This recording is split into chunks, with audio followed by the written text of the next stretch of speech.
இயேசு கிறிஸ்துவின் நாமத்துல உங்களை எல்லாரும் வாழ்த்துகிறோம். यीशु के नाम से सबको आशीष करते हैं।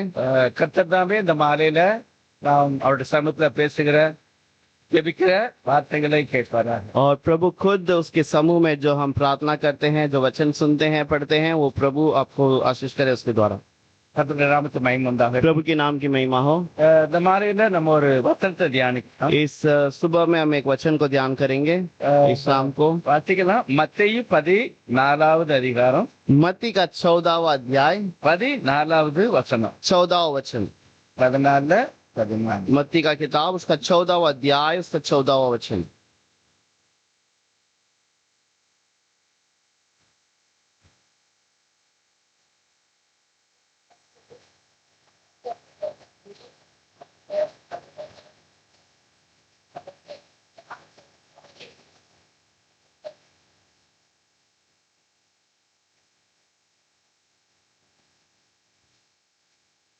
तेरह हिंदी में 13 वचन।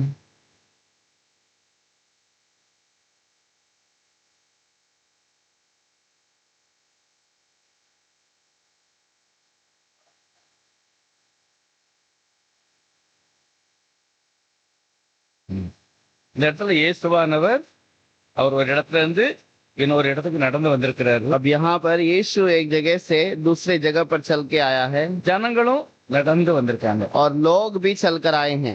அது சொல்லிருக்கு சாயங்கால வேளை. और वहाँ पर लिखा है कि वो शाम का समय है। சாயங்காலம்னா 3-4 மணிக்கு பிறவே சாயங்காலம் தான். करीब 3-4 बजे के बाद से ही शाम का समय आता है। இயேசுவானவர் வந்து சாயங்காலம் ஒரு இடத்துல வந்திருக்கிறாரு. और यीशु यहाँ पर शाम के समय पर एक जगह पर आया है। நிறைய ஜனங்கள் வந்திருக்காங்க. बहुत सारे लोग आए हैं। இப்போ இன்னைக்கு குறிப்பிட்ட ஒரு இடம் இருக்கு. இன்னைக்கு இதுல இருந்து பிரசங்கம் பண்ணுவாங்க. अब एक स्थान है कि इसी स्थान से प्रचार किया जाता है அதனால ஜனங்கள் அங்க இருப்பாங்க. और लोग वहाँ पर बैठे रहते हैं। எங்கேயாவது ஒரு மேடை போட்டாங்கன்னா அந்த மேடையில ஐயா வருவாரு, நமக்கு இருப்போன்னு இருப்பாங்க. और वो प्रचार करने वाले यहाँ पर आएंगे करके वो लोग इंतजार करते हैं। இயேசுவானவர் வனாந்தரத்துல மேடையெல்லாம் கிடையாது. लेकिन जंगल में यीशु मसीह के समय पे कोई मंच नहीं था, இல்ல அந்த இடத்துல இருந்துதான் பேசுவாரு அப்படின்னு அவங்களுக்கு தெரியாது. या फिर उस जगह पर खड़े रहकर बातें करेगा या वहाँ पर रहेगा करके कोई एक मुख्य स्थान कोई नहीं था। ஆனா ஜனங்கள் நிறைய வந்து கூட்டிக்கிட்டாங்க. लेकिन लोग ऐसे ही इकट्ठे हो गए। ஆனா இப்போ சிங்காரு ஒரு இடத்தை இயேசுவானவர் ஒரு இடத்தை தேர்ந்து கொள்கிறார். अब यीशु मसीह एक जगह को वहाँ पर चुन लिया है। நமக்கு தெரியும் இயேசுவானவருடைய பார்வை எல்லாருடைய இதயங்களை பார்க்கிறார். और हम जानते हैं कि यीशु का जो मन है, वो आँख है, वो हर एक के मन को देखता है। बहुत सारे लोग आए हैं। ஆனா அதை பார்த்த உடனே उन्हें देखते ही அவர் மனது உருகினார். वहाँ पर लिखा है कि उसने उन पर तरस खाया। ஒரு சிலர்ல மனது உருகினார்னா ரொம்ப தாங்க முடியாது அவங்களால. और कुछ जगह पर जब लोग तरस खाते हैं ना, वो खुद सहन नहीं कर पाते हैं, அழுதுருவாங்க, वो रोने शुरू कर देते हैं, கண்ணீர் வந்துரும், उनके आंख से आंसू आ जाते हैं। மனது உருகு. यही तरस खाना। அப்போ எதை பார்த்து மனது உருகினாரோ? अब ये क्या चीज को देखकर उसने तरस खाया है? ஜனங்கள் வியாதியா வந்து ஒரு கூட்டமா இருக்காங்க. बहुत सारे लोग बीमार में उसके पास वहाँ पर इकट्ठे हुए வியாதியா இருக்கவங்களை பார்த்த உடனே அப்படியே மனது உருகி, और वो बीमार में पड़े हुए लोगों को देखकर उसने तरस खाया। அதே மனது உருகி और तरस खाकर அதுலயே ஒரு பிரசங்க மாதிரி மேடை மாதிரி நின்னுட்டார். और वहीं पर वो एक मंच के ऊपर एक ऊंचे स्थान पर खड़ा हो गया। இப்போ ஒரு முதலாவது என்ன செய்தாராம்? पहले उसने क्या किया? 14வது वचन சொல்கிறது, 14 वचन में लिखा है, இயேசு வந்து திரளான ஜனங்களை கண்டு यीशु निकल कर एक बड़ी भीड़ देखी அவர்கள் மேல் மனது உருகி और उन पर तरस खाया அவர்களில் வியாதியர்களா இருந்தவர்களை சுத்தமாக்கினார். और उनके बीमारों को चंगा किया। அது சாயங்காலமா இருந்தது. और वो सांझ का समय था। அப்போ ஆண்டவர் வந்த உடனே என்ன செய்திருக்கிறாரு? और प्रभु आते ही क्या हुआ? ஜனங்களை பார்த்தா பாவமா இருக்கு. और वो लोगों को देखकर उसको बहुत तरस आया, அவருக்கு அப்படியே கண்ணீர் வர மாதிரி வந்து उसको आंसू आने के समान हो गया। அப்படின்னு சொல்லி அவங்க எல்லாரையும் சுகமாக்குறாரு. और वो आकर सबको छूकर चंगा करता है। அது ஒரு சாயங்கால வேளை. वो एक शाम का समय। அதுக்கு பிறகு அவர் உட்கார்ந்து பிரசங்கம் பண்ண ஆரம்பிச்சார். उसके बाद वो बैठ कर प्रचार करना शुरू किया। மனது உருகினார் அப்படின்னா எப்படி இருக்கு?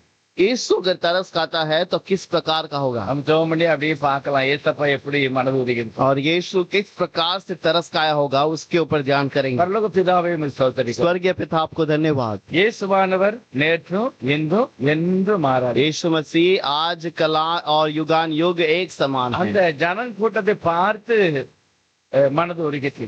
और वो उस झुंड को देखकर तरस खाया। இன்றைக்கும் ஜனங்களை பார்த்து கர்த்தர் அப்படியே மனது உருகுறார். आज भी लोगों को देखकर वो तरस खाता है। இன்றைக்கு எங்கள் மத்தியிலும் கூட கர்த்தர் இருக்கிறீர். आज हमारे बीच में भी आप हैं இங்க प्रभु। இருக்கிற எல்லாரையும் பார்த்து உண்மையிலே உங்களுடைய மனது ஒரு உருக்கமாக இருக்கு. और आज भी आपके बहुत सारी चीजों को देखकर हम तरस खाते हैं, காரணம் எல்லாருடைய இருதயத்தையும் பாரத்தையும் எல்லாம் உங்களுக்கு தெரியும். क्योंकि सबके मन के अंदर का बोझ आप जानते हैं। வந்திருக்கும் ஜனங்களுக்கு மேல உங்களுடைய மனது உருக்க இருக்கணும். और आए हुए लोगों के ऊपर आपका तरस, आपका जो आंखें हैं रहनी चाहिए। இன்னைக்கு எப்படி நடந்தோ அதே ஆசீர்வாதம் இன்னைக்கு இருக்கும். और उन दिनों में जो आशीष की बातें हुई वो आज भी हो जाए। இன்னைக்கும் இந்த சாயங்கால வேளையில தான் நாங்க வந்திருக்கிறோம். आज भी ये शाम के समय पर आपके समूह में इकट्ठे हुए என்னோடு हैं। பேசுவோம். आप हमसे बातें இயேசு कीजिए। கிறிஸ்து நாமத்தில் பிதாவே. यीशु के नाम से मांगते हैं आपका। आमीन। आमीन। ஆண்டவர் மனதிற்கத்தோடு அந்த ஜனங்களை பார்த்தார். और प्रभु तरस खाकर उन लोगों को देखा, அவங்களை சுகமாக்கினார். उन्हें चंगाई किया। எல்லாரும் வியாதி சுகமாயிட்டா எப்படி இருக்கும்? सब लोग का बीमार अगर चंगा हो जाता है तो कैसा होगा? ரொம்ப சந்தோஷப்பட்டு बहुत खुश हो जाते हैं। லாசர் கல்லறையில இருந்து வெளியே வா அப்படின்னு வெளியே வந்துட்டாரு. लाजरस को कब्र के बाहर खड़े रहकर बाहर आ करे कहा तो बाहर आ गया। வெளியே வந்தோடனே மார்த்தாள் மரியாளுக்கு பெரிய சந்தோஷம். बाहर आते ही माता मरियम को बहुत खुशी मिली। ஏன் அவனை போய் கட்டி பிடிச்சிருப்பாங்க. उस भाई को उसने गले से मिलाया होगा। இயேசு அவனுடைய காலை பிடிச்சு சொல்றாங்க. यीशु मसीह के पैर को छूकर उन्होंने आशीष किया होगा। அவங்களால தாங்கி இருக்க முடியாது சந்தோஷத்தை. और वो खुशी वो सहन नहीं कर पाए होंगे। அங்க ஒரே ஒரு ஆளுக்கு நடந்த அற்புதம். एक व्यक्ति को हुआ एक अद्भुत, ஆனா இங்க நிறைய பேருக்கு சுதந்திரம். लेकिन यहाँ पर बहुतों को चंगाई मिली है। மோசமான வியாதியில கூட இருந்திருக்காங்க. बहुत कठिन बीमारी में भी रहे होंगे, ஆனா ஜனங்களை எல்லாரும் சுகமாக்கி. लेकिन सबको उसने चंगा किया है। பைபிள் சொல்லுது சுகமாக்கின பிறகு और चंगा करने के बाद அந்த 15வது வசனம் சொல்லுது சாயங்காலமா இருந்தது. 15 वचन में लिखा है कि सांझ हुआ। அவருடைய சீசர்கள் அவரிடத்தில் வந்து इस चेले ने उसके पास आकर இது कहा, வனாந்தரமான இடமாயிட்டு यह तो एक जंगल का स्थान है ஜனங்கள் கிராமத்துக்கு போய் சாப்பாடு வாங்க முடியாது. और लोग नगर में जाकर भोजन मोल नहीं सकते। அதனால நம்ம இப்ப சீக்கிரமா இவங்களை அனுப்பினா நல்லது. अच्छा होगा कि हम इनको अभी भेज दें, நேரம் ஆயிரும். क्योंकि समय हो जाएगा। யாரும் சாப்பாடு கொண்டு வரல. कोई खाना नहीं लाया। அப்ப இங்க என்ன அப்ப இதுல இருந்து நமக்கு என்ன தெரியுது? अब इससे हमें क्या पता चलता है? எப்ப சாப்பிடுவாங்க? कब सा खाना खाते हैं? எப்ப சாப்பிடுவாங்க? ராத்திரி சாப்பாடு 6-7 மணிக்கு பிறகு சாப்பிடுவாங்க. करीब 6-7 बजे के बाद रात का खाना खाते हैं। சாயங்காலத்துக்கு இப்ப 2-3 மணி நேரம் ஆயிடுச்சு. अब शाम से करीब 3-4 घंटे हो गए। அப்ப என்ன நடந்திருக்கு? क्या हुआ? சுகமான பிறகு அவர் ஏதோ வசனங்கள் எல்லாம் பேசியிருக்கிறார். चंगाई होने के बाद में प्रभु ने कुछ वचन को बांटा है அவருடைய வார்த்தை நிறைய பேருக்கு பிடிச்சிருக்கு. और उसकी बातें बहुतों को पसंद आया। சுகமானவங்களும் இருக்காங்க, चंगे हुए पाए हुए लोग भी हैं சும்மா வந்தவங்களும் இருக்காங்க. और भी दूसरे लोग हैं जो उसके वचन को सुनने आए। வசனம் வந்து சுகமானவங்களுக்கும் நல்லா இருக்கவங்களுக்கும் ரெண்டு பேருக்குமே அந்த வசனம் பிரயோஜனமா இருக்கு. अब वो वचन वहाँ पर चंगे हुए उन लोगों के लिए भी है और जो वहाँ पर वचन सुनने के लिए आए हैं उनके लिए भी ரெண்டு है। பேருக்குமே ஆசீர்வாதமான வார்த்தை. दोनों के लिए वो आशीष की बातें हैं। இன்னைக்கும் நம்ம பைபிளை வாசிக்கும் போது आज भी यदि हम बाइबल पढ़ते हैं கேட்கும் போது या प्रचार सुनते हैं, கர்த்தருடைய வசனம் எல்லாருக்கும் ஆசீர்வாதமா இருக்கு. परमेश्वर का वचन सबके लिए आशीष होती है। அதனாலதான் யாருமே அங்க போகல, அப்படியே இருந்துட்டாங்க. और वो वहाँ पर कहीं पर गया नहीं, वहाँ पर ही रह गए। இப்போ அவங்களே யோசிக்காங்க, अब वो सोचने लगे கிராமம் தூரமா இருக்கு, उनका गांव थोड़ा दूर है அதனால சாப்பாடும் நம்ம சீக்கிரமா வாங்க முடியாது. और वो खाना भी जल्दी से नहीं ले இவங்களை सकते அப்படியே சீக்கிரமா நம்ம சாப்பிடக்கூடிய நேரம் ஆயிட்டு அனுப்பிடுவோம் வீட்டுக்கு. और खाना खाने का समय हो चुका है, उन्हें जल्दी घर भेज देंगे। அப்படி போய் ஒரு ஆலோசனை சொல்றாங்க. वैसे एक सलाह की बात प्रभु के पास कहते हैं 16வது வசனம் என்ன சொல்லு பாருங்க. और 16 वचन पर क्या लिखा है?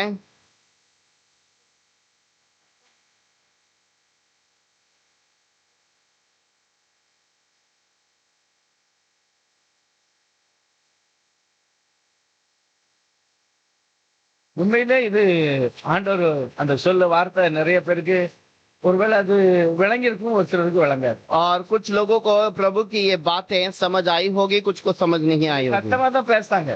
और ये बहुत बड़े आवाज से ही बात करते ஆண்டவரே, होंगे, அந்த ஆட்களை சீக்கிரம் அனுப்பிடுங்க. हे प्रभु इनको जल्दी भेज दीजिए। அவர் சொல்ற இல்லப்பா, நீங்க எதே உங்களுக்கு சாப்பாடு கொடுங்க. नहीं, आप लोग ही इनको खाना खिला दो। அப்ப ஒரு சிலர் என்ன நினைப்பாங்க? तब कुछ लोग क्या सोचे होंगे? என்ன நினைப்பாங்க? क्या सोचा होगा?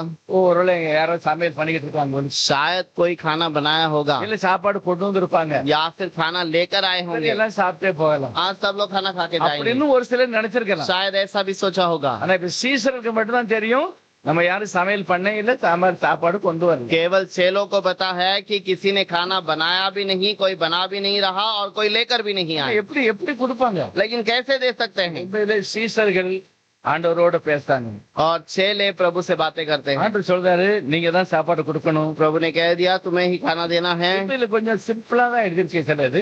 इस पे बातें थोड़ा छोटा सा ही वैसे लिखा हुआ है, சீசங்களை போட்டிருக்கு, இங்க எங்க யார்கிட்ட இருக்கான்னு பாருங்க அப்படிங்கிற. लेकिन दूसरी जगह पर देखो कहता है कि और किसी के पास है क्या देखो। நிறைய போய் தேடி பாக்காங்க. ये लोग यहाँ वहाँ भटक कर देखते हैं। ஒரு பையன்கிட்ட ரொட்டி இருக்கு. और एक लड़के के पास रोटी है। எத்தனை ரொட்டி இருக்கு? कितना रोटी है? 5 ரொட்டி வச்சிருக்கான். 5 रोटी है।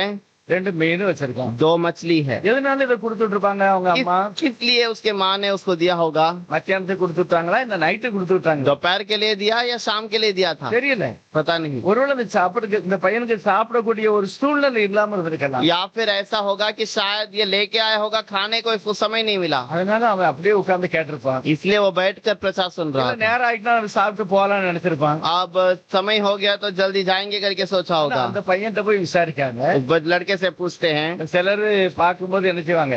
और कुछ लोग ये रोटी मछली अपने पास है तो क्या करेंगे? வாங்கிட்டு போயிடக்கூடாதுன்னு சொல்லி மறைப்பாங்க. अब ये अपने से भी लेकर चला जाएगा करके छुपा लेंगे। அவன் இந்த சின்ன பையன், அவன் எப்படி என்ன செய்தான்னு தெரியல. ये छोटा लड़का था, पता नहीं उसने क्या ஆனா सोचा क्या। அவன் வெளிப்படையா சொல்லிட்டான். लेकिन वो दिखाव में बता दिया। உடனே அவைகளை என்னிடத்துல கொண்டு வாங்க அப்படிங்க. और प्रभु ने कहा कि उसे मेरे पास ले आओ। அங்க ஒரு ஆள் வச்சிருக்கான், தம்பி வச்சிருக்கான். और वहाँ पर एक लड़के के पास है। உடனே இவங்க ஆண்டவர் சொல்றாரு, அதை போய் வாங்கிட்டு வாங்க அப்படிங்க. और प्रभु ने कहा उसे जाकर ले आओ। என்ன சொல்லி வாங்குறது? और क्या जाकर उसे मांगेंगे? நம்ம இந்த ரொட்டியை தா, பிரபு ஜோமணி தருவாங்க. भाई ये रोटी दो, यीशु प्रार्थना करके देगा, எல்லாருமே சாப்பிடலாம், உனக்கும் கிடைக்கும் और सब लोग खा सकते हैं, तुम्हें भी मिलेगा। அப்படின்னு சொல்ல முடியாது. वैसा भी कह नहीं ஏன்னா सकते, அப்படி இது வரைக்கும் நம்ம பார்க்கல. क्योंकि आज तक वैसे बातें 6 लोगों ने नहीं देखा। இதுதான் ஃபர்ஸ்ட் நடக்க போகுது. ये पहली बार ऐसी एक बात होने वाली है। ஆண்டவர் உங்க ரொட்டியும் மீன் கேட்டா தம்பி தா. और प्रभु ने उन्हें रोटी और मछली मांगा है, क्या तू देगा? இல்ல விசுவாசத்தோட ஒருவர் சொல்லிருக்கலாம், உனக்கும் தருவாங்க. और तुम्हें भी तो मिल जाएगा। ஆனா அவன் கொடுத்துட்டான். वो दे दिया। ஆனா பைபிள்ல சொல்லி இருக்கு பாருங்க, बाइबल में क्या लिखा है? அவர் அதை அப்படியே வாங்கினாரு. और उसने वो रोटी को ले लिया வானத்தை அண்ணாந்து பார்த்து और आकाश की ओर देखकर, அதை ஆசீர்வதித்தார். स्वर्ग की ओर देखकर धन्यवाद किया, அவர் வாங்கினாரு, ஆசீர்வதித்தார். और लिया और धन्यवाद किया। இது இயேசு கிறிஸ்து செய்திருக்கிறார். और ये यीशु ने किया है। இதை நம்ம செய்ய முடியுமா? क्या ये काम हम कर सकते हैं? நம்ம செய்யலாமா? हम कर सकते हैं இப்ப क्या? நம்ம வீட்டுக்கு போறோம், हम घर पे आते हैं, காலையில ஒரு நாஸ்டா பண்ணிருக்கோம். सुबह एक नाश्ता बनाया, ஏதோ ஒரு இது, कोई तो नाश्ता किया, அந்த சாப்பாடை அப்படியே எடுத்து, और वो खाने नाश्ता को निकाल कर, சப்பா நீங்க கொடுத்த சாப்பாடுக்கு ரொம்ப நன்றி, हे प्रभु आपने ये जो खाना दिया आपको धन्यवाद, நான் சாப்பிடுறேன், मैं इसे खाने जा रहा हूँ, வியாதியெல்லாம் வரக்கூடாது, ஆசீர்வதிங்க. मुझे कोई बीमारी नहीं आनी चाहिए, चंगा कीजिए। செய்யலாம். हम कर सकते हैं। இல்ல சாப்பாடு பாத்திரத்துக்கு மேல கை வச்சு, क्या बर्तन के ऊपर हाथ रखकर, இப்ப நாங்க சாப்பாடு செய்திருக்கோம், प्रभु हमने एक खाना बनाया है வீட்டுல உள்ள எல்லாருக்கும் இது போதுமானது. और हमारे घर के सब के लिए ये काफी रहे। கண்டிப்பா இது இப்படி செய்யணும். जरूर ऐसे करना है। ஏன்னா அந்த காலத்துல 10 பிள்ளைகள் 11 பிள்ளைலாம் இருந்திருக்காங்க சில और उन दिनों में जो बच्चे घर के अंदर बच्चे 13-14 बच्चे एक एक परिवार में होता है। சில அந்த கூட்டு பாஜி இதெல்லாம் நல்லா இருந்தா நிறைய சாப்பிடுவாங்க. और अगर बाजी या कोई जो बनाया हुआ खाना अच्छा लगे तो और अधिक खाएंगे। நீங்க தெரியும் நிறைய தாய்மாரு நைட்ல இல்லன்னா சாப்பிட மாட்டாங்க. आज बहुत सारी जो उस जमाने में जो माँ है वो ज्यादातर घर में अगर खाना नहीं है तो वो नहीं खाती है எல்லாருக்கும் கொடுத்துருவாங்க, மிச்சம் இல்லன்னா அவ்வளவுதான். और सबको खिला देती है, लेकिन उसके लिए कुछ नहीं तो वो कुछ खाए बिना सो जाती है। சில தேவனுடைய ஜனங்கள் लेकिन कुछ प्रभु के लोग அவங்க ஜெபம் பண்ணதுனால वो प्रार्थना करने के कारण எல்லாருமே சாப்பிடுவாங்க. जरूर सब लोग खाते हैं। அப்ப இந்த ஜெபத்துல என்னமோ நடக்கு. अब प्रार्थना में कुछ तो हो रहा है। இயேசுவை சும்மா எடுத்துட்டு இப்படி கொடுத்துருக்கலாம், और यीशु दे निकाल कर ऐसे ही दे सकता है। அப்படி பார்த்து ஆசீர்வதிச்சார்னு போட்டிருக்கு. और वहाँ पर लिखा है कि उसने स्वर्ग की ओर देखकर उसे आशीष किया இதை பெருக பண்ணுங்க, और इसे बढ़ाइए। பிதாவே பெருக பண்ணுங்கன்னு சொல்லல, उसने ऐसा नहीं कहा प्रभु इसको और बढ़ा दे, அவரே ஆசீர்வதிக்கிறார். उसने खुद उसे आशीष किया। இந்த வார்த்தை நிறைய இடங்கள்ல போட்டிருக்கு. ये बातें बहुत सारी जगह पर लिखा है। நீங்கள் ஆசீர்வதிக்கிற பாத்திரம் तुम जो आशीष करते हो वो बर्तन ஆசீர்வாதமா இருக்கும். वो आशीषित रहेगा। நீங்கள் வீட்டை ஆசீர்வதிச்சா तुम ஆசீர்வாதமா अपने இருக்கும். घर को आशीष करोगे तो आशीषित रहेगा। உண்மையிலே இது நல்ல ஒரு பழக்கம். ये बहुत ही अच्छी आदत है। நம்ம அப்படி சோமணும். हम अच्छे से प्रार्थना कर सकते हैं। हे प्रभु கையில இருக்கத நீங்க ஆசீர்வதிச்ச மாதிரி ஆசீர்வதிக்கிறேன். मेरे घर के अंदर की चीजों को आप जैसे आशीष करते हैं वैसे मैं आशीष करता ஆனா இதை செய்யணும் நம்ம கண்டிப்பா. हूं। इसे हमें करना है जरूर, இதெல்லாம் ஆண்டவரை பார்த்து பார்த்து படிக்கணும். और ये प्रभु को दिखा कर करना है। சீசருடைய வாழ்க்கையில கண்டிப்பா செய்திருப்பாங்க. चेलों के जीवन में जरूर किए होंगे, ஆண்டவருடைய காலத்துக்கு பிறகு ஊழிய காலத்துல और प्रभु के समय के बाद सेवकाई के समय पर, அவங்க என்ன கிடைச்சாலுமே கண்டிப்பா ஜெபம் பண்ணி தான் அதை செய்திருப்பாங்க. और वो कुछ भी मिला होगा तो भी वो उसे प्रार्थना करके किए ஆண்டவர் होंगे। அதை ஆசீர்வதித்தார். प्रभु ने उसे आशीष की, அதுக்கு பிறகு என்ன செய்தார் பாருங்க. அதை उसके बाद क्या किया है, அதை பிட்டு சீசர்களுக்கு கொடுத்தார். और उसे परोस कर जो परोसने के लिए चेलों के हाथ में दे அதை दिया, சீசர்கள் ஜனங்களுக்கு கொடுத்தாங்க. और उसे चेलों ने लोगों को बांटा, அப்ப அதை வாங்கினாரு. और उसे प्रभु ने उसे लिया, அதை அப்படியே உடைச்சி और उसे तोड़ा, என்ன செய்கிறாரு, அப்படியே ஜனங்களுக்கு கொடுக்கிறார். और उसे बांट कर वो चेलों को देना शुरू किया। தேவனுடைய ஒரு அற்புதம். और वो प्रभु का एक अद्भुत, அவருடைய கை பட்டது, அதை ஆசீர்வதித்தாரு, அதை பிச்சாரு. और उसने हाथ में लिया, उसे आशीष किया, तोड़कर बांट दिया। ஆனா இன்னும் ஒரு சில இடங்கள்ல என்ன எழுதிருச்சு, और एक जगह पर क्या लिखा है, அதை ஆசீர்வதிக்க முந்தி आशीष करने के पहले எல்லாரும் 50-80 பேரை வருஷம் உட்கார வை. पहले कहा कि सबको 50-50 करके बिठाओ, உட்கார்ந்துக்காங்க. சாப்பாடு இன்னும் வரல. और बैठ तो गए लेकिन खाना आया नहीं, ஆனா உண்மையிலே எல்லாரும் வருஷம் உட்கார்ந்துட்டாங்க. और जरूर 50-50 करके बैठ गए। தேவனுடைய சமூகத்துல இருக்கிற ஜனங்க அந்த நம்பிக்கை அப்படியே வந்துட்டு, விசுவாசம். और प्रभु के समूह में रहने वाले विश्वास में बढ़ने शुरू அவர் किया। அப்படியே அதை அற்புதத்தை செய்து எல்லாருக்கும் சாப்பாடு கொடுத்தாரு. वो अद्भुत कार्य कर कर सबको भोजन खिलाया है, சாப்பிட்டாச்சு. सब लोगों ने खा लिया, மீதியானது இருக்கு. और अधिक बचा हुआ भी निकाला। எப்படி மீதி வந்தது, कैसे बच गया, அவங்க எடுத்து கொடுத்தாங்க. அவங்க கொடுக்க அந்த பாத்திரத்துல ஒரு பெருக்கம். और वो जितना निकाल कर दे रहे थे वो बर्तन वहाँ पर उस कटोरे में फिर से बढ़ता गया। உண்மையிலே சில காரியங்கள் அற்புதமா நடக்கு, நமக்கு தெரியுங்க. बहुत सारी बातें हमारे जीवन में भी अद्भुत रीति से होता है, हमें उससे ध्यान नहीं இந்த देते। நேரத்துல நம்ம எங்கேயாவது வண்டியில போகும்போது कुछ समय पर अगर हम गाड़ी में जाते हैं, எனக்கு ஒரு சிலதை பார்த்தா கொஞ்சம் அதிசயமா இருக்கு. कुछ जगह पर कुछ चीजों को देखकर अद्भुत रहता है। வண்டி போற வழி சின்னதா தான் இருக்கும். गाड़ी जाने का रास्ता तो छोटा रहेगा, ஆனா அங்கிருந்து ஒரு கார் வரும். लेकिन वहाँ से गाड़ी आती है, எனக்கு ஆச்சரியமா இருக்கும். ரெண்டும் கண்டிப்பா விலகி போறதுக்கு உள்ள ஸ்தானம் கிடைக்கும். और दोनों गाड़ी वहाँ से गुजरने का समय स्थान जो है उतना मिल जाता है, உண்மையிலே அது ஒரு அதிசயம். और जरूर वो एक अद्भुत है। தேவன் சில இடங்களை அப்படியே அற்புதமா செய்து விட்டுருக்காரு. प्रभु कुछ जगह को वैसे अद्भुत रीति से बना देता நம்முடைய है, வாழ்க்கையிலையும் हमारे जीवन में भी प्रभु ऐसे करता है। நிறைய ஆண்டவர் இந்த காரியத்தை பெருக்கம் பண்ணுதார். बहुत सारे बातों को ऐसे बटोरता है। இப்ப இது சாப்பிட்டது ஏறக்குறைய 5000 பேருக்கு மேல. और यहाँ पर करीब 5000 पुरुष खाए हैं करके அப்ப लिखा है, நிறைய பேர் பார்த்திருப்பாங்க. मतलब बहुत सारे लोगों ने देखा, இதுல நிறைய பேர் பார்த்து நிறைய பேருக்கு சொல்லி இருப்பாங்க. बहुत सारे लोगों ने सुनकर ये बहुत सारे लोगों को बताया भी होगा, பரவிச்சு. ये फैल गया। ஒரு சிலர் சொல்லுவாங்க, ஆமா பழைய ஏற்பாடுல கூட இஸ்ரேல் ஜனங்கள் வனாந்தரத்துல போகும்போது ஆண்டவர் மன்னாவை கொடுத்தாரு. हाँ, पुराने जमाने में भी प्रभु ने जंगल में मन्ना दिया था सबके लिए। கொஞ்சம் பேரு கொஞ்சமா எடுத்துட்டு போனாங்க, कुछ लोग थोड़े लेके गए, நிறைய பேர் நிறைய எடுத்துட்டு போனாங்க. बहुत कुछ लोग ज्यादा लेकर गए, ஆனா பவுல் சொல்லுகிறார், लेकिन पौलुस कहता है நிறைய எடுத்தவங்களுக்கு மிச்சமும் வரல, और जिसने अधिक लिया उसके पास कुछ बचा भी नहीं रहा, கொஞ்சம் போல எடுத்துக்கொண்டவங்களுக்கு குறையவும் இல்ல. और थोड़े जो लेकर गए थे उनके लिए कोई कमी घटी नहीं हुई। அப்படியே ஒரு அற்புதம் நடந்துச்சு. वहाँ पर भी एक अद्भुत हुआ है। குறையா கொண்டு போனவனுக்கும் வீட்டுக்கு எவ்வளவு தேவை அது பெருசாயிடுச்சு. थोड़े जो लेके गए थे वो घर पे जितने लोग हैं उस हिसाब से वो बढ़ गया उनके लिए, நிறைய கொண்டு போனவனுக்கு எல்லாருக்கும் எவ்வளவு தேவையோ அவ்வளவு இருந்திருக்கு. और जो अधिक लेके गया वो जितना जरूरत था परिवार के लिए उतना ही हो गया वो। தேவன் ஒரு விஷயத்துல தலையிடும் போது அது ஆசீர்வாதமாகவும் பெருக்கமாகவும். जब प्रभु खुद बातों में जब अपने आप को लेके आता है वहाँ पर वो बढ़ोतरी होती है। நம்ம குடும்பத்திலே அப்படிதான். हमारे परिवार में भी ऐसे। ஆண்டவர் நம்முடைய குடும்பத்தில் தலையிடும் போது हमारे परिवार में प्रभु जब अपना कार्य ले आता है அற்புதமா நடக்கும். वहाँ पर अद्भुत रीति से होगा, அதிசயம் ஏதாவது நடக்கும். वहाँ पर आश्चर्य कर्म होगा, நிறைய காரியத்தை கர்த்தர் அப்படி செய்கிறார். और बहुत सारे कार्य को प्रभु कहता है। விசுவாசத்துல யோசிச்சு பாருங்க. हम अपने घर के कुछ बातों को सोच कर देखिए। ஒரு வருஷம் நம்ம பாம்பே வந்தோம். हम बॉम्बे में ये साल में आए थे, வருஷத்துல நம்ம வீட்டுடைய அளவு இவ்வளவுதான். और तब मेरा घर का जो रहने का स्थान इतना ही था।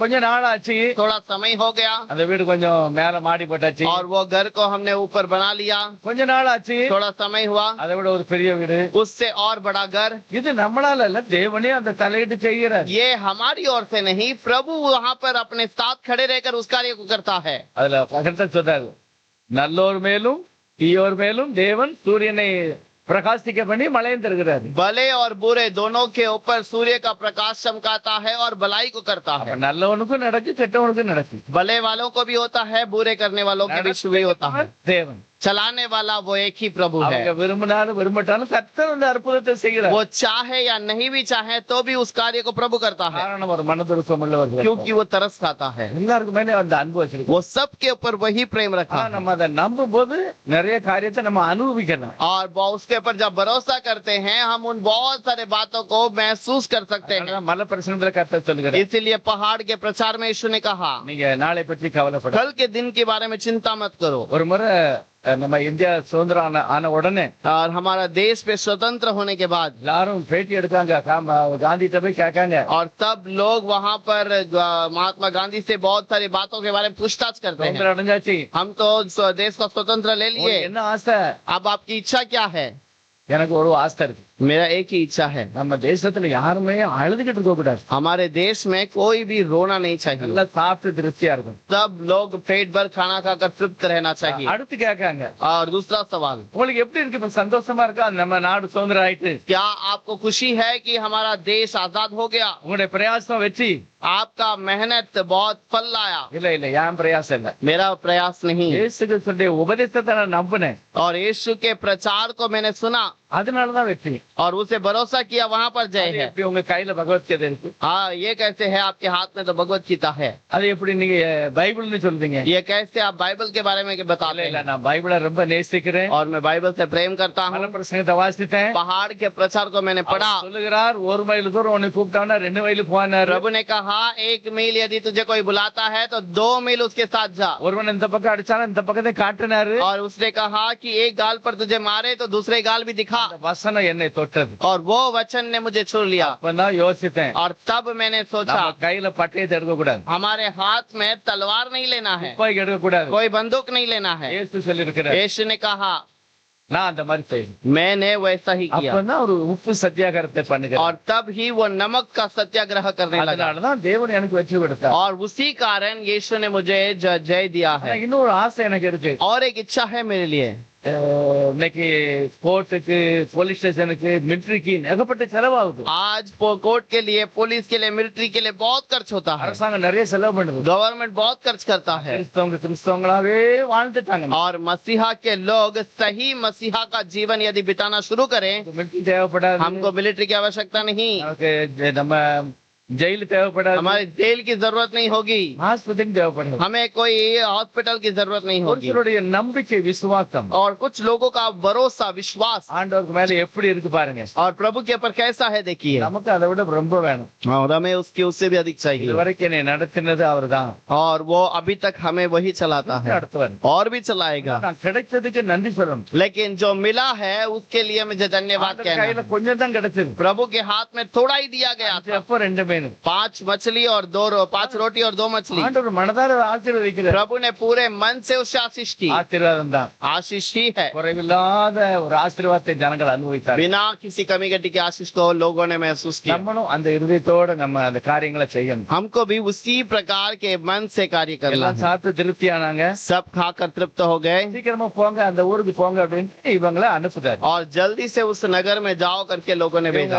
உண்மையிலே இது நடந்த இடத்தை போய் நான் பார்த்தேன். இஸ்ரேல் इस தேசத்துல जगह पे जहाँ पर ये घटना हुई, उस स्थान को मैंने इजराइल देश में जाकर जब देखा, கடற்கரை பக்கத்துல தான் இது நடந்திருக்கு. ये एक समंदर किनारे के किनारे में ही हुआ। கலிலேயா கடற்கரையில தான் நடந்திருக்கு. गलील के किनारे के पास में ही हुआ। அந்த கார்டன் இன்னும் அப்படி கார்டனாவே இருக்கு. और वो जो गार्डन है, वो जहाँ पर ये सब कार्य हुआ, वो आज भी गार्डन के समान है। கல்லுல நல்ல டேபிள் மாதிரி ஒரு கல் போட்டிருக்காங்க. और वहाँ पर एक बड़ा सा पत्थर एक टेबल के समान डाला அதுல है।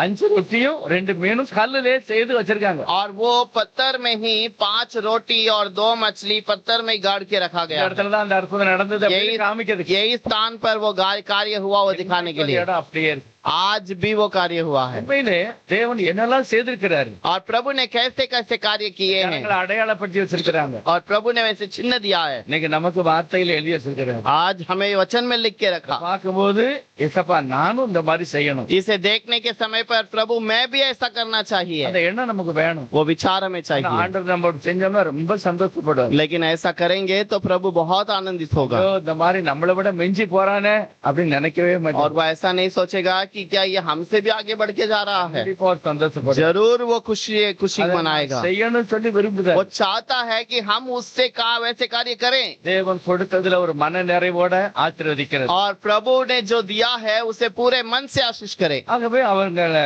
முந்தி போக சொன்னாரு, முந்தி போயிட்டாங்க. और इसलिए पहले उसे ले जाने के लिए कहा, वो ले गए। அடுத்த ஒரு வசனம் 23வது வசனம் சொல்லுகிறது. और उसके बाद 23 वचन में लिखा है, 22 23 வாசிக்கலாம். 14 अध्याय का 23, 22 और 23।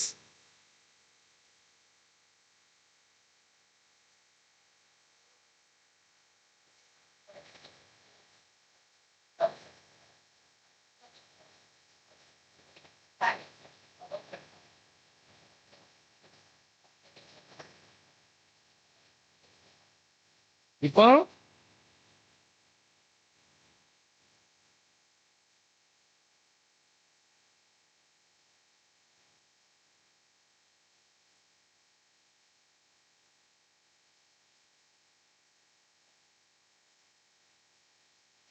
அதுல எழுதிருக்கு, यहाँ पर लिखा है, அந்த அவங்கள அங்க அனுப்பிட்டு उन लोगों चेलों को भेजने के ஒரு बाद இடத்துல தனித்து ஜெபம் பண்ணும்படி ஏறினார். அது சாயங்காலமா இருந்தார். और एक पहाड़ पर शाम के समय पे प्रार्थना के लिए चढ़ा। இன்னொரு இடத்துல இருக்கு, அது வனாந்தரமா இருந்ததுன்னு போட்டிருக்கு. और एक जगह पर जो लिखा है वो एक जंगल का स्थान था। வனாந்தரம்னா காடு.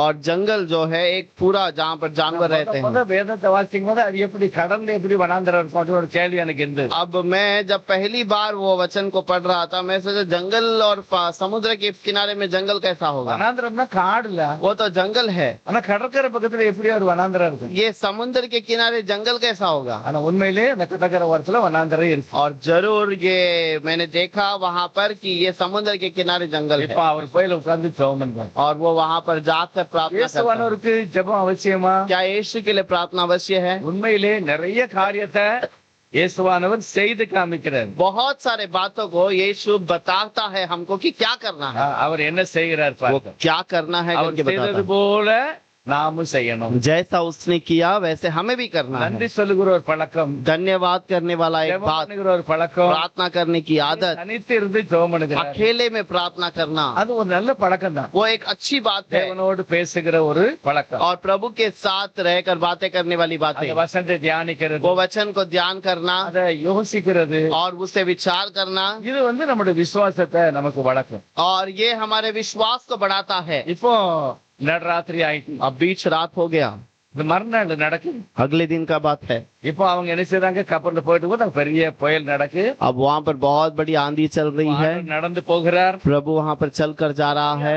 நடந்து நமக்கு தெரியும். बहुत बड़े बड़े अद्भुत हुए, हमने वो देख जानते हैं। இங்க பிரசங்கத்தை கேட்டாங்க, अब इन्होंने प्रचार सुना, சுகம் கிடைச்சது. चंगाई मिली, அடுத்து என்ன கிடைச்சது? பிரசங்கம் கிடைச்சது, சுகம் கிடைச்சது, சாப்பாடு கிடைச்சது. और वहाँ पर प्रचार मिला, चंगाई मिला, खाना भी मिला। இதெல்லாம் நடந்த பிறகு ये सब होने के बाद இதெல்லாம் பரவிட்டு எல்லா பக்கமும் சொல்லிட்டாங்க, ஐயோ ஆண்டவர் எங்களை சுகமாக்குனாரு, और प्रभु ने हमें चंगाई किया, சாப்பாடு கொடுத்தாரு, भोजन दिया, நல்ல பிரசங்கம் எல்லாம் பண்ணாரு. अच्छा प्रचार किया। அப்படியே எல்லா பக்கம் பரவிட்டு अब ये बातें सब जगह पर फैल गई। பரவுன உடனே फैलने के ஒரு बाद கூட்டம் ஜனங்கள் வராங்க. एक झुंड लोग उसके पास आते हैं। எப்படி இந்த ஆளு இந்த மாதிரிலாம் பண்ணுதாரு? कैसे ये व्यक्ति ऐसा कार्य करता है। சுகமாக்கிட்டாரு, चंगाई किया, சாப்பாடுலாம் கொடுத்திருக்கிறாரு, खाना भी दिया, நல்ல பிரசங்கம் எல்லாம் பண்ணிருக்காரு. प्रचार भी अच्छा करता है। உண்மையிலே தேவனா இல்ல யாரு?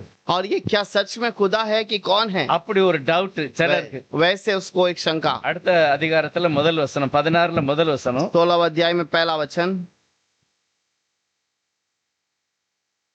16 16 में पहला वचन।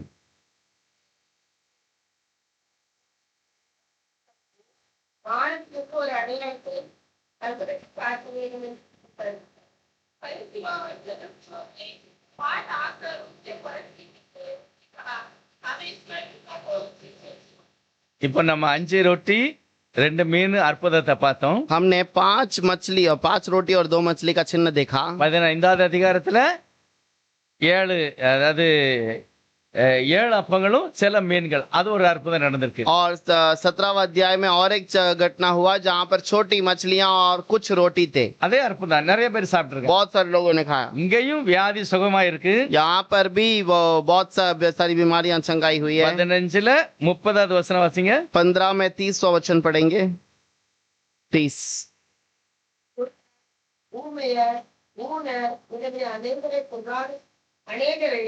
தினாடு ஜனங்கள் கூட்டிக் கொண்டு எடுத்து வந்து அவர்கள் அவர் பாதத்தை வைப்பார்கள். அவர்களை அவர் சொத்துப்படுத்தினார். அடுத்தது சுத்தமடைகளையும் தப்பாளிகள் நடத்துவதையும் உருடர் பார்க்கிறதையும் ஜனங்கள் தங்கள் ஆச்சரியப்பட்டு போதும்.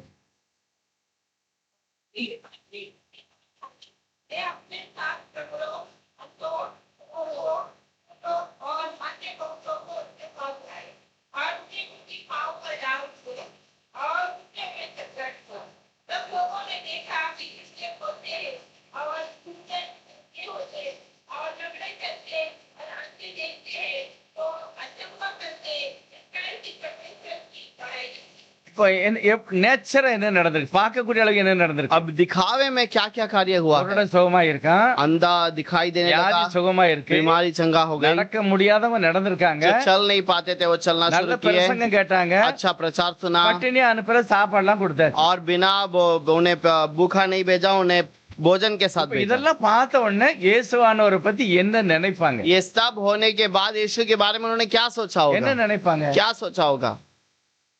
என்ன நினைப்பாங்க? क्या सोचा होगा इन्होंने? உண்மையிலே ஒரு நல்ல ஒரு தீர்க்கதரிசியா இருக்கலாமோ? क्या ये एक सच्चा भविष्यवक्ता है? இல்ல இவர் மேசியாவா இருப்பாரோ? क्या ये मसीहा है? யார் இது? कौन है ये? அவர் செய்த வேலையெல்லாம் நல்லா இருக்கு, उसका काम बहुत अलग है, ஆசீர்வாதமா இருக்கு, आशीषित है, கண்ணீரோட வராங்க, சந்தோஷமா போறாங்க, और वो आंसू के साथ आते हैं, खुशी से लौटते हैं। இது எல்லாம் ஒரு அற்புதமான காரியம் தான். ये सब एक अद्भुत बात है। நிறைய பேருக்கு இந்த நம்பிக்கை வந்துரும். बहुत सारे लोगों को भरोसा आ இவர் गया, எங்க போனாலும் நம்ம போகணும். ये कहाँ पर भी जाएगा वहाँ पर हम भी அன்னைக்கு जाएंगे। போனோம், 5000 பேருக்கு நல்ல சாப்பாடு, वहाँ उस दिन गए थे, वहाँ पर 5000 लोगों को अच्छा खाना, 7000 பேருக்கு மேல சாப்பாடு. 7000 लोगों के ऊपर इधर खाना। அப்போ இவர் கூட போனா சாப்பாடும் கிடைக்கும், வியாதியும் சுகமாயிரும், ரெண்டாவது பிரசங்கமும் கிடைக்கும். इसके साथ चलेंगे तो बीमारी भी चंगा हो जाएगी, खाना भी मिलेगा, अच्छा प्रचार भी मिलेगा। சாதாரண ஜனங்கள், तो एक साधारण लोग, பணக்காரங்களா இல்ல, சாதாரண ஜனங்கள் धनवान नहीं, साधारण लोग हैं, இயேசுவை பின்பற்றினால இந்த அன்பை, இந்த ஆசீர்வாதத்தை அனுபவித்தார். और यीशु के पीछे करने से ये आशीष को पा लिए। அதனாலதான் பைபிள் சொல்லுது,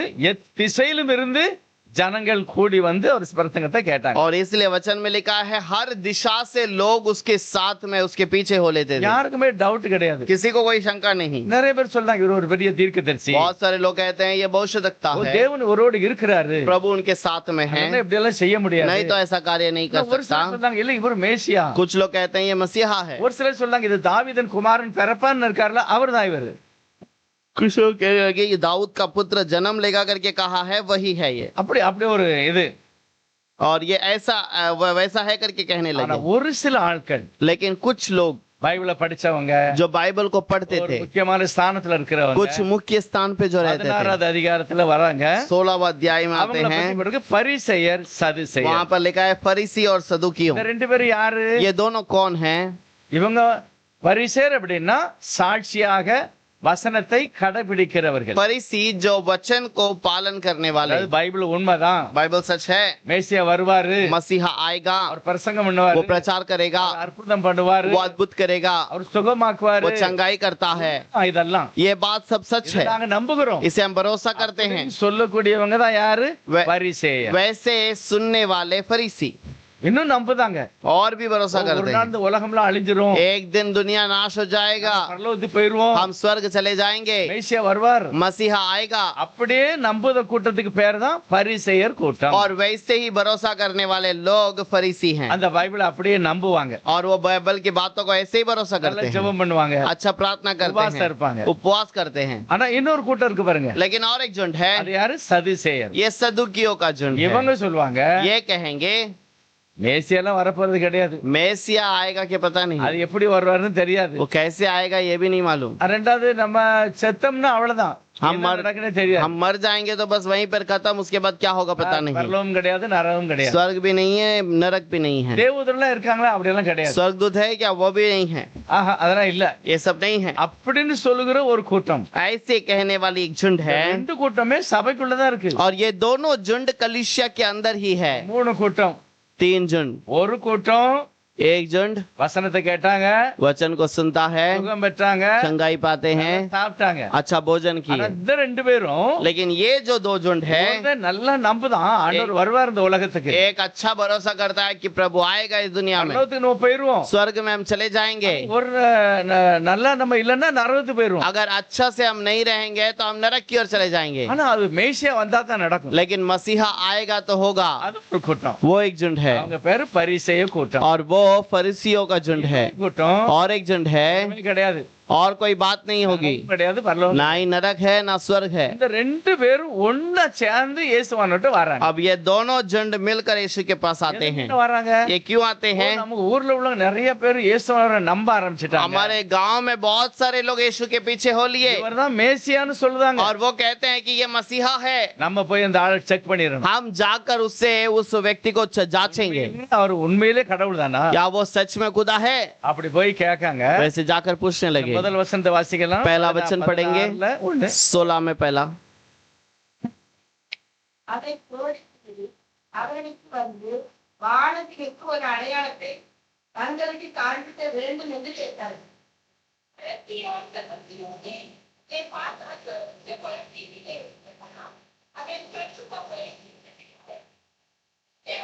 பஸ் போதும். இப்ப என்ன கேட்காங்க? अब वो क्या पूछते हैं? ஊரெல்லாம் ஒரு பேச்சு நடக்கு, நீங்க தான் ஒரு மேசியா அப்படின்னுட்டு. दुनिया भर में बात चल रहा है कि तू ही मसीहा है, நீங்க சுகமாக்குதெல்லாம், क्योंकि तू चंगा करता है, வசனம் பேசலாம், तू वचन बातें करता है, சாப்பாடுலாம் கொடுத்திருக்கீங்க. तू भोजन खिलाया है। எங்களுக்கு கொஞ்சம் டவுட். हमें थोड़ी शंका है, உண்மையிலே நீங்க மேசியா தானா? सच में तू अगर प्रभु का அப்படி पुत्र है, மேசியா அப்படின்னா तो अगर मसीहा है, எங்க கண்ணு முன்னால हमारे आंखों के सामने பரலோகத்திலிருந்து ஒரு அற்புதத்தை செய்யணும், இல்ல வானத்திலிருந்து ஒரு அற்புதத்தை செய்து எங்களுக்கு காமிக்கணும். और स्वर्ग से या आकाश से एक अद्भुत दिखा दे, அப்பதான் நாங்க நம்புவோம். तब ही हम भरोसा करेंगे। அவங்க பைத்தியக்கார ஜன நம்புது. और वो पागल लोग हैं, वो लोग मानते हैं। எங்களுக்கு பைபிள் தெரியும். हमको बाइबल अच्छे से मालूम எங்களுக்கு है। நீங்க ப்ரூவ் பண்ணி காமிக்கணும். आप हमें ठीक से बताइए। நீங்க வந்து மேசியா மாதிரியோ தாவீதின் குமாரன் மாதிரியோ நாங்க ஏற்றுக்கொள்ளல. और तुमको हम दाऊद के पुत्र या मसीहा के रूप में नहीं स्वीकारते, ஆனா உங்க பிரசங்கத்தை கேட்டவங்க நிறைய பேர் உங்களை நம்புதாங்க. लेकिन तुम्हारा प्रचार को सुनने वाले बहुत सारे लोग तुम्हें भरोसा करते हैं। ஆனா நாங்க நம்பணும் அப்படின்னா लेकिन यदि मैं भरोसा करना चाहिए, செய்து காமிக்க. कुछ काम करके दिखाइए। இப்ப இயேசுவானவர் ஒரு பதில் சொல்கிறார். यीशु ने उसे जवाब दिया। அவர் சொல்லுகிறார், वो कहता है, காலையிலே எழும்பின உடனே सुबह उठने के बाद வானத்தை பார்த்து, आकाश को देखकर, ஓ இன்னைக்கு நல்ல மழை வரப்போகுது, आज तो बारिश होने वाला लग रहा है, இல்ல இன்னைக்கு நல்ல வெயில் வரப்போகுது, या फिर आज बहुत खड़ी धूप रहेगा, தன்னாலே உனக்கு தெரிஞ்சுக்கிட்டு ये सब तो ऐसे देखते ही बता देता है। பார்த்து சொல்லுதாங்க நாளைக்கு காற்று. और ऐसे आकाश को देखकर कहता है कल हवा चलेगा, பேப்பர்ல போட்டுதாங்க நாளைக்கு பயங்கரமான சூறாவளி வரப்போகுது, और पेपर में डालते हैं कि कल बहुत बड़ा तूफान आने वाला है, நாளைக்கு 24 மணி நேரம் மழை. कल 24 घंटा बारिश। எப்படி தெரியும்? ये कैसे पता चलता है? மழை வந்து சொல்லல, நாங்க மழை வாரோம்னு சொல்லல, और बारिश आके नहीं कहता है कि हम आने वाले हैं, காற்றும் சொல்லல, நாங்க வாரோம்னு சொல்லல. ना ही हवा कहता है कि हम आने वाले हैं। வானத்தை பார்த்த உடனே சில தோற்றத்தை பார்த்து இந்த தோற்றம் இருந்ததுன்னா கண்டிப்பா மழை வரும். लेकिन आकाश को देखकर, उसके लक्षण को देखकर बता देते हैं कि ऐसा कुछ होने वाला है। இதெல்லாம் உங்களுக்கு தெரியும். ये सारी बातें तुमको पता है। நான் செய்த வேலையை பார்த்து உங்களுக்கு புரியாதா? और मैं जो काम कर रहा हूँ, क्या उसे देखकर तुम मुझे नहीं पहचान पाते? நான் சுகமாக்குதேன், मैं चंगा करता हूँ, நடக்க முடியாத நடக்கான், मैं जो चल नहीं पाते उसे चलाता हूँ, செத்து போனவனை எழுப்புதேன், मरे हुए को जिलाता हूँ, ரோகி சுகமாகுதான், और कोढ़ को चंगा करता हूँ, துக்கத்தோட வாரமே நல்ல வசனத்தை கேட்டு சமாதானத்தோட போறான், और जो दुख से आने वाले अच्छे समाधान के साथ लौटता है। கொஞ்சம் ரொட்டி ஜெபம் பண்ணி கொடுத்தா எல்லாரும் சாப்பிட்டு திருப்தியா இருந்தாங்க. थोड़ा सा रोटी आशीष करके दिया, सब लोगों ने खाया, வேற உனக்கு என்ன அடையாளம்? और क्या छीनना चाहिए? அப்ப அந்த அடையாளம் எல்லாம் உனக்கு புரியுது. वो आकाश के बारे में तू जानता है, இந்த காலமும் உனக்கு தெரியல, என்னையும் உனக்கு தெரியல. और ये समय को भी तूने नहीं जाना, और मुझे भी तूने नहीं पहचाना। ரொம்ப வருத்தப்படுகிறார். प्रभु बहुत दुख होता है। இதெல்லாம் தெரியுது, எல்லாம் தெரியுது, இது மட்டும் தெரியாது. तू बाकी सारे चीजों के ऊपर जानकारी रखा है, लेकिन मुझ पर नहीं रखा। கர்த்தர் பார்த்து சொல்றாரு, अब प्रभु देखकर कहता है, பொல்லாத விபச்சார சந்ததி, और तुम एक बुरे व्यभिचार की संतान हो।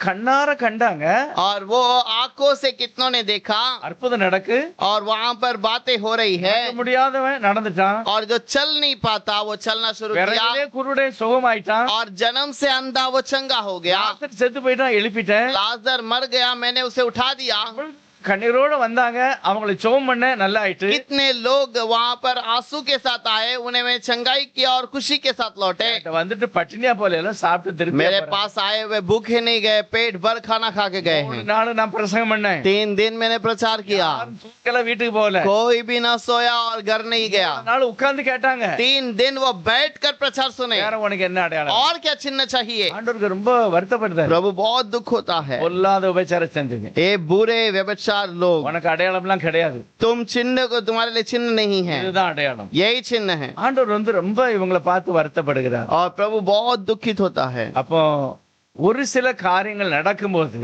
और जब कुछ बातें घटती है அதை பார்த்து நான் புரிஞ்சுக்கிறேன், उसे देखकर हमें तैयार हो जाना है ஓ இதெல்லாம் தெய்வம் தான் நம்ம கூட இருந்து செய்கிறாரு. अच्छा ये सारी बातें प्रभु हमारे साथ रहकर कर रहा है प्रभु ने हमें मदद किया है தேவன் தான் இந்த சுகமாக்கி प्रभु ने இருக்கிறாரு. मुझे चंगाई किया है எனக்கு அவர்தான் வேலை और தந்திருக்கிறாரு. उसी ने मुझे काम दिया है இதெல்லாம் நான் நினைச்சு கர்த்தருக்கு நன்றி சொல்லணும். ये सब बातों को मुझे देखकर धन्यवाद कहना है உன்னை என்னத்தை எதிர்பார்க்குது? और किसी बात का इंतजार नहीं உடனே करना கர்த்தர் சொல்லுகிறார், तुरंत प्रभु ने कहा சீசர்களை பார்த்து சொல்றாரு, चेलों से कहा கூட இருக்கவங்களை பார்த்து சொல்றாரு, आसपास रहने वालों से कहा சதுசேயர் பரிசேர் ये सदुकी और फरीसियों இவங்க புளிச்ச மாவை பற்றி எச்சரிக்கையாருன்னு. और ये अखमीरी रोटी के बारे में चेतावनी से रहना உடனே சீசர்கள் யோசித்தாங்க, और तुरंत तो चेलों ने सोचा ஐயோ நம்ம ரொட்டி கொண்டு வரல, அதனால தான் இப்படி சொல்றாரோ. हम रोटी नहीं लाए शायद इसलिए ये रोटी की बातें कर रहा है ஆண்டவர் சொல்றாரு, என்ன உங்களுக்கு அறிவு?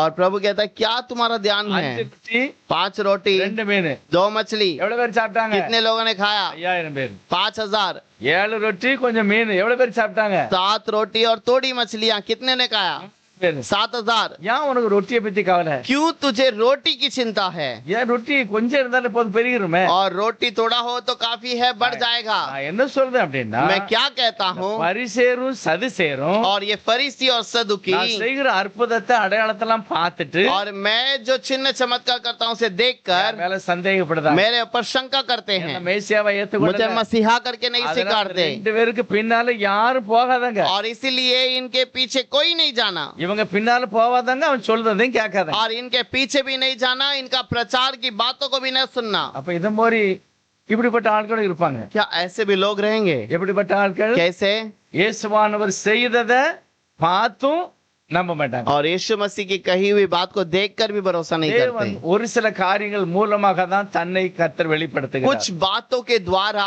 यीशु अपने आप को प्रकट करता है நம்ம எல்லாருமே விசுவாசிகள் தான். हम सब विश्वासी हैं எப்படி விசுவாசம் कैसे வந்தது? विश्वास आया ஏதோ ஒரு காரியம், ஏதோ ஒரு வசனம் எனக்கு வந்திருக்கு, और कोई तो बात है या कोई वचन है जो मेरे पास आया வசனத்தை நான் அப்படியே நம்பிட்டேன், उस वचन को मैंने वैसे ही भरोसा किया விசுவாசியா மாறி. मैं विश्वासी बन गया இப்படியோ கர்த்தர் என்னை பிடிச்சு இழுத்துட்டார். कैसे न कैसे प्रभु ने मुझे खींच लिया अपनी ओर ஆண்டவர் எப்படியாலும் ஜனங்களை சேர்க்கிறார். प्रभु कैसे अपने पास लोगों को ஏதோ खींचता ஒரு है அதிசயத்தை செய்துட்டு ஜனங்களை இழுக்கிறார். कोई अद्भुत कार्य कर कर नहीं करता சிலருக்கு சுகம் கிடைச்சிரும் வந்துருவாங்க, और कुछ को वहाँ पर चंगाई मिलता है वो आ जाते हैं சிலருக்கு வியாதியா இருப்பாங்க, சுகம் கிடைச்சிட்டா வந்துட்டாங்க. और कुछ लोग बीमार रहते हैं उनको चंगाई मिला तो प्रभु के पास आ சிலர் गए தரித்திரமா இருப்பாங்க, கொஞ்சம் ஆசீர்வதிக்கப்பட்டாங்க, ஆண்டவர் कुछ பிடிச்சுக்கிட்டாங்க. लोग बहुत कंगाल थे प्रभु के पास आए और उनको अच्छा आशीष मिला तो वो प्रभु के पास ही रह गए மனசுல ஒரு துக்கமா இருக்கும். कुछ लोगों के मन में बहुत दुख होता है சபைக்கு போகும்போது இல்ல வேத வாசிக்கும் போது ஒரு ஆறுதல் கிடைச்சிக்கிட்டு இயேசுவானவர் பிடிச்சிட்டாங்க. कलीसिया जाने के समय पर या कहीं पर प्रचार सुनने पर तसल्ली मिलता है इसलिए यीशु के पास आते हैं எப்படியோ தேவன் தன்னுடைய ஜனங்களை கூட்டி சேர்க்கிறார். कैसे ना कैसे प्रभु अपने लोगों को इकट्ठा करता है ஆனா இதெல்லாம் செய்து காமிச்ச பிறகும் और ये सब करने के बाद நம்பல அப்படின்னா नहीं अगर भरोसा किया பரிசேயர் சதுசேயர். ये फरीसी और सदुकी है ஆண்டவர் சொல்றாரு, இது புளிச்ச மாவு இவங்க. और प्रभु कहता है कि ये एक अखमीरी रोटी है ஒரு நம்புதான் ஆண்டவரை, और ये मानता है प्रभु को வாசிக்கான், विश्वास करता है ஜெபம் பண்ணுதான், प्रार्थना करता है உபவாசம் எடுக்கான், उपवास करता है இன்னொரு ரெண்டுமே செய்ய மாட்டேங்க. और एक व्यक्ति दोनों काम नहीं करता இயேசு சொல்றாரு, ரெண்டு பேருமே ஒண்ணுதான். और प्रभु कहता है दोनों एक ही है காரணம் என்ன தெரியுமா? इसका कारण क्या है இவ்வளவு காரியம் செய்தும் என்னை மேசியாவாக அவன் ஏற்றுக்கொள்ளல. और मैं ये कार्य सब करने के बावजूद वो मुझे मसीहा करके स्वीकारता नहीं குமாரனாகிய கிறிஸ்து நான் தான் சொல்லி அவன் நம்பல. आने वाला प्रभु का जो संतान मसीहा मैं करके स्वीकार नहीं करता। இயேசுவானவரை தெய்வமா ஏற்றுக்கொள்ளாத ஜனம் யாரா இருந்தாலும் यीशु को मसीहा करके जो नहीं स्वीकारता அவங்க பின்னால போவாத, उनके पीछे न चलो, அவங்கள பற்றி நீ விலகிரு उनसे दूरी रहना, அப்படின்னு கர்த்தர் அவங்கள பத்தி சொல்லுங்க. ऐसे प्रभु ने उसको कह दिया। ரெண்டு பேரையும் குறித்து எச்சரிக்கையா இருக்கு. ये दोनों से चेतावनी से रहो। பைபிளை நம்பலாம், वो बाइबल को भरोसा करता है, செய்யலாம். बहुत सारे कार्य करता है, பரிசேயர் சதுசேயருடைய புளித்த மாவை குறித்து எச்சரிக்கையா இருக்கு. लेकिन फरीसी सदुकियों के उस अखमीरी रोटी से दूर रहो। தேவன் நல்லவர், प्रभु भला है। நம்ம யோசிப்போம், நம்முடைய வாழ்க்கையில நிறைய காரியங்களை கர்த்தர் செய்திருக்கிறார். हम सोच के देखेंगे प्रभु ने हमारे जीवन में बहुत काम किया है, நான் நம்புறேன், इसलिए है प्रभु में भरोसा करता எனக்கு हूँ। இன்னும் விசுவாசம் தான். मुझे विश्वास और चाहिए। நீங்க தான் எங்க வீட்டுல இருக்கிற சரி என்ன பிரச்சனைனாலும் சரி, और मेरे घर के अंदर की हर एक बात, हर एक समस्या जो भी हो, என்ன பிரச்சனை இருக்கு நம்ம பார்த்ததுல हमने- வியாதிகாரங்க இருந்திருக்காங்க, और वहाँ पर हमने जो समस्या देखा वहाँ पर बीमार वाले थे நிம்மதி இல்லாம இருந்திருக்காங்க. और किसको तसल्ली नहीं थी, அதனாலதான் வந்து உட்கார்ந்து பிரசங்கத்தை கேட்டிருக்காங்க. इसके लिए उसको प्रचार को सुनने के लिए आए,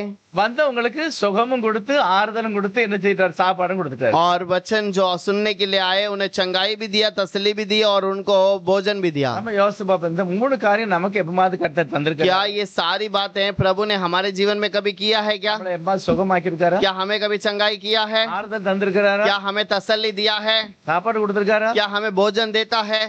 அதெல்லாம் நினைச்சு நான் கர்த்தருக்கு நன்றி சொல்லணும். ये सब बातों को याद करके प्रभु को धन्यवाद கர்த்தர் कहना, விரும்புகிறார். यही तो प्रभु चाहता है। இன்னும் நிறைய நமக்கு என்ன செய்வாரு, அவர் தருவார். और उससे और अधिक हमें करेगा। கர்த்தருடைய ஆசீர்வாதம் அதுதான். प्रभु का आशीष वही है। அவருடைய வசனத்தை கேட்ட யாவர் மேலும் பரிசுத்த ஆவியானவர் இறங்கினார்னு எழுதியிருக்கிறார். वचन को सुनने वाले हर एक के ऊपर पवित्र आत्मा उतरा करके लिखा விசுவாசிக்கிற है। யாவர் மேலும் தேவனுடைய ஆவியானவர் வருகிறார். विश्वास करने वाले हर एक के ऊपर आत्मा அதுக்கு उतरता பிறகு அவங்க है, விசுவாசம் வளருது. उसके बाद उनका विश्वास और बढ़ता है। ஏசப்பா என் விசுவாசத்தை நீங்க வளர்க்கணும், हमें भी कहना है प्रभु मेरे विश्वास को और बढ़ाइए, என்னை சுகமாக்கிறீங்க, मुझे भी चंगाई किया है, எனக்கும் ஆறுதலா मुझे भी பேசுறீங்க, आपने तसल्ली की बातें कही है, எனக்கும் நீங்க சாப்பாடு मुझे தந்திருக்கீங்க. भी आपने भोजन दिया है। நன்றி, நான் நம்புதேன். धन्यवाद, मैं आपको भरोसा करता हूँ।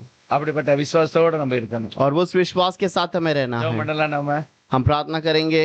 சதுசேரும் பரிசேரும் सदुकी और फरीसी இயேசுவான நம்பல, और यीशु को भरोसा नहीं किया, இதெல்லாம் கேள்விப்பட்ட பிறகும் பார்த்த பிறகும் और ये सब देखने के बावजूद எங்களுக்கு ஏதாவது அடையாளம் காமிங்க அப்படிங்காங்க. हमारे लिए कोई चिन्ह बता करके कहे। ஆண்டவர் சொன்னார், உனக்கு அடையாளமே கிடையாது, तब यीशु ने कहा कि तेरे लिए कोई चिन्ह नहीं है, மற்றதெல்லாம் பார்த்து உனக்கு புரிய முடிகிறது. और तू बाकी सब चीजों को पहचान सकता மழையை है, பத்தி தெரியும், बारिश के बारे में जानता है, காற்று அடிக்குன்னு தெரியுது, हवा आने वाला ये भी पहचानता என்ன है, பார்த்து உனக்கு புரியல. लेकिन मुझे देखकर तूने नहीं पहचाना। ஆண்டவர் ரொம்ப வருத்தப்பட்டு प्रभु बहुत दुख होकर कहता है, நம்ம வாழ்க்கையில நடந்த அற்புதம் அடையாளம் எல்லாம் நினைச்சு நான் கர்த்தருக்கு நன்றி. आज हमारे जीवन में जो भी बातें घटी है वो हर एक को याद करके धन्यवाद कहें। இதுல ஏதாவது நமக்கு கிடைக்காம இருந்தா சொல்லணும். और इस पे से अगर कोई चीजें हमें नहीं मिली तो हम उसे कह सकते हैं, ஏசப்பா அன்னைக்கு நீங்க சுகமாக்கினீல்ல, என்னையும் சுகமாக்கி. हे प्रभु उस दिन में आपने चंगाई किया था ना, आज मुझे चंगा அன்னைக்கு कीजिए। நிறைய பேர்ட்ட நீங்க பேசினீல்ல, என்கிட்ட நீங்க उस பேசுங்க. दिन बहुतों से आपने बातें की, आज मुझसे बातें कीजिए। அன்னைக்கு நிறைய பேர் சாப்பாடெல்லாம் ஆசீர்வதிச்சு கொடுத்தீங்களா, எனக்கும் தாங்க.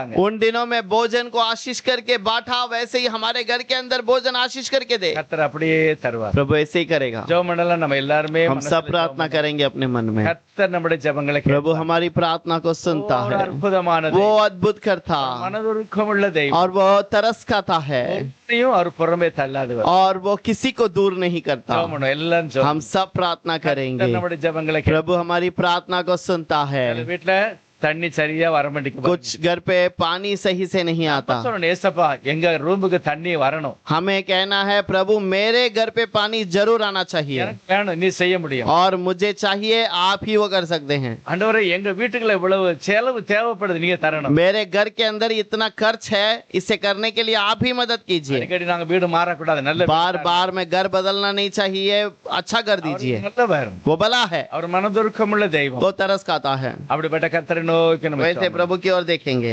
ஏசப்பா धन्यवाद यीशु, धन्यवाद धन्यवाद धन्यवाद धन्यवाद प्रभु जी। ஸ்தோத்திரம். ईमान आशीष के लिए धन्यवाद, हर एक के भोजन से तृप्त किया इसलिए நம்ம धन्यवाद। கேட்ட அந்த காரியத்துக்காக கர்த்தருக்கு நன்றி சொல்லுவோம். हमने जो मांगा है उस बात के लिए प्रभु को धन्यवाद कहेंगे। ஆண்டவரே இந்த வியாதிகளை சுகமாக்குவீர், நன்றி. प्रभु मेरे बीमार को चंगा करेंगे इसलिए धन्यवाद। வார்த்தைகளை பேசுவீர் நன்றி. अच्छे तसल्ली की बातों को बातें की आपने, धन्यवाद। எங்களுக்கு சாப்பாடு நீர் ஆசீர்வதித்து தருவீர் உமக்கு நன்றி. हमारे भोजन को आशीष करके देंगे, धन्यवाद। யாபேஸ் அப்படிதான் சொன்னார். याबेस ने ऐसे ही कहा, என் எல்கையை பெரிதாக்கும், मेरे रहने के स्थान को बढ़ा எனக்கு நல்ல ஆரோக்கியமா இருக்கணும். और मुझे चंगाई से रख। கர்த்தர் அப்படியே யாபேஸை ஆசீர்வதித்தார். प्रभु ने ऐसे ही आशीष किया யாக்கோபு याबेस ஜெபம் को। பண்ணார். याकूब ने प्रार्थना की, ஆண்டவரே, எனக்கு நல்ல சாப்பாடு வேணும், हे प्रभु मुझे अच्छा भोजन चाहिए, நல்ல துணிமணி வேணும், अच्छा वस्त्र चाहिए, நான் கடைசியில அப்பாவை போய் பார்க்கணும். मैं आखिर में मेरे पिता को दोबारा आकर देखना கர்த்தர் है। அப்படியே ஆசீர்வதித்தார். प्रभु ने ऐसी आशीष की। மாலை வேளையில கர்த்தருடைய சமத்தை கேட்கிற ये நம்மையும் அப்படியே शाम के समय पे प्रभु के समूह में यही बातों को मांगे। நீ கேட்டுக்கொண்டதை கர்த்தர் உனக்கு तुम தருவார். जो मांगोगे उसे प्रभु देगा। ஆகவே நாம் கர்த்தருக்கு நன்றி சொல்லலாம். और तो इसलिए हम प्रभु को धन्यवाद நன்றி कहेंगे। ஏசப்பா. और धन्यवाद प्रभु, நன்றி சொல்லுங்க பிதாவே. धन्यवाद करते हैं। நன்றி. प्रार्थना सुनने के लिए धन्यवाद। பண்ணுங்க. विश्वास को बढ़ाइए, உம்முடைய நாமத்துக்கே மகிமை. आपकी नाम की महिमा हो। இயேசுவின் நாமத்தில் பிதாவே. यीशु के नाम से मांगते हैं पिता। ஆமென். ना तो बल से ना शक्ति से, पर मेरे आत्मा के द्वारा। ना तो बल से ना शक्ति से, पर मेरे आत्मा के द्वारा। ये पहाड़ टल जाएगा, ये पहाड़ टल जाएगा, ये पहाड़ टल जाएगा, पर मेरे आत्मा के द्वारा, पर मेरे के द्वारा। हे मेरे मन यहोवा को धन्य कह, जो कुछ मुझ में है उसके पवित्र नाम को धन्य कह। हे मेरे मन यहोवा को धन्य कह, और उसके किसी उपकार को न भूलना। आमीन। आमीन।